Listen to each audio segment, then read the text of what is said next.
Hello everyone. I Ankita Bhavne, an assistant professor in Tulsiramji Gaikwad Patil College of Engineering and Technology Nagpur, conducting the presentation for MBA second semester for the academic year 22-23.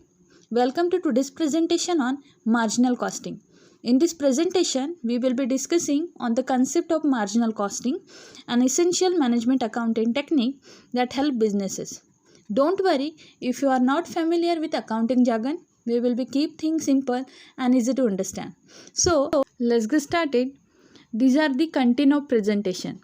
We will start by introducing marginal costing. Then we have objective of marginal costing. Next, we will discuss the feature of marginal costing. Then after, we also analysis the advantages and disadvantages of marginal costing. I will also provide the application of marginal costing. Okay, so marginal costing is not a costing method like a process costing or job costing. It is a distinct technique and is primarily used for the purpose of managerial decision making.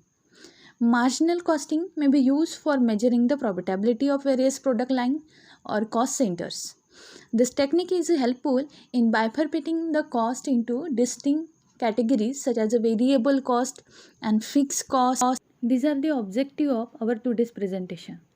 The first is to provide a clear understanding of the characteristic and the components of marginal costing.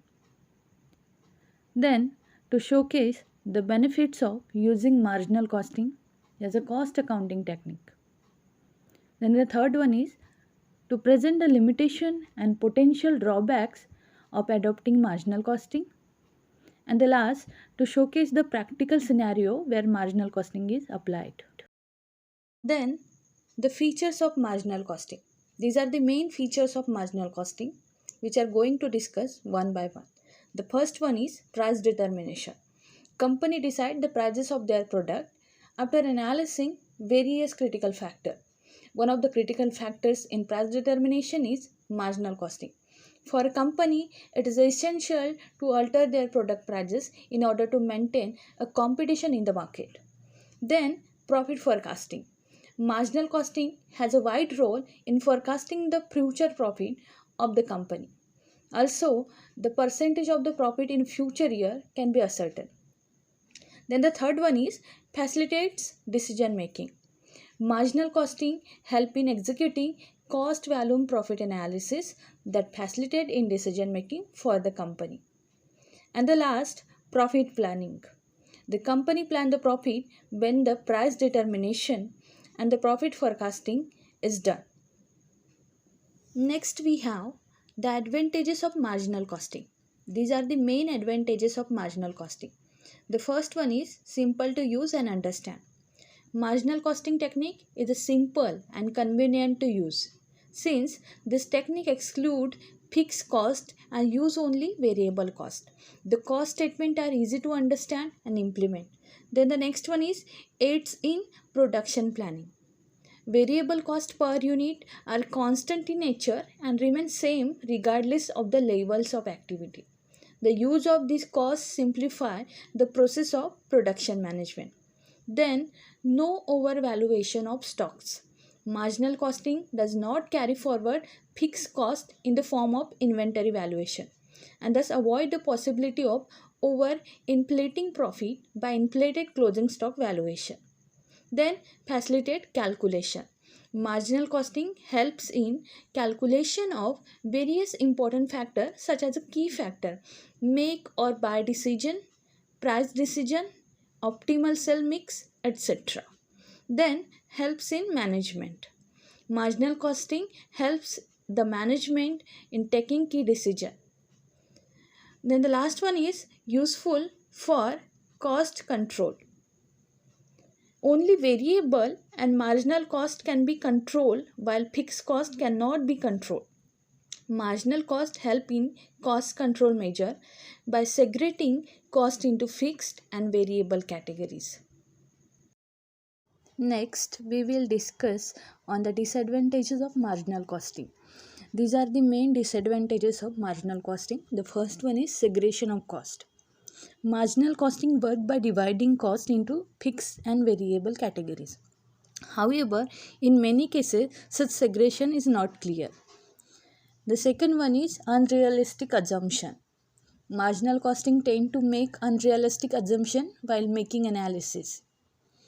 Third is apportionment of fixed cost. Marginal costing require calculation of separate break or even point for different product. Then multiple assumption. Marginal costing use various assumption for analysis. Such assumption may not be true in the real life scenario. Then the more suitable for short term.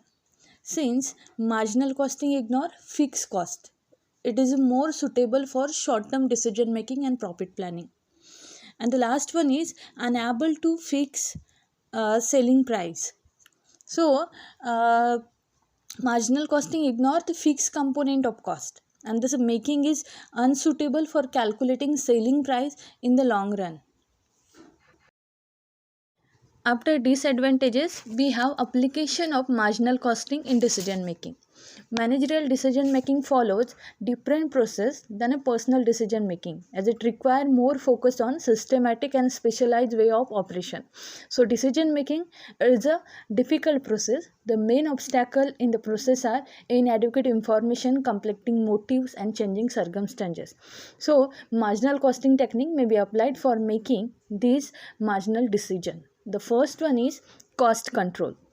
Marginal costing divide the total cost into fixed and variable cost that can be controlled by the top management, and that to limited extent. So variable cost can be controlled by the lower level management. Marginal cost, by concentrating all efforts on the variable cost, can control and thus provide a tool to the management for the control of total cost. Then profit planning.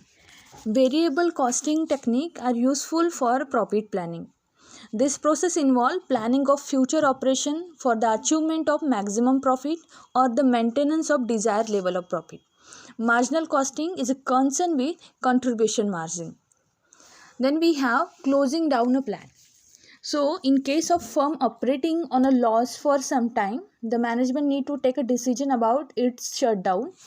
So shutdown decision can be put into two categories: the complete shutdown and the partial or temporary shutdown.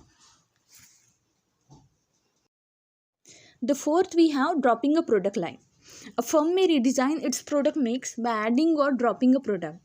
The firm may also stretch its product line up or down. Stretching up involves use of better technology, while stretching down involves the inverse. And these decisions may be undertaken in response to structural changes in the market.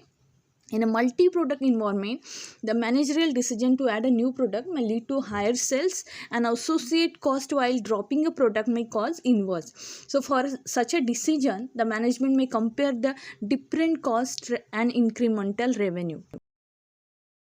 Then fixation of selling price.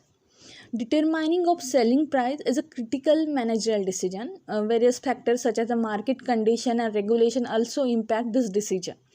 So the decision making is a continuous process in a company, and the manager take a different decision from which the most important decision are related to pricing. Then we have make or buy decision.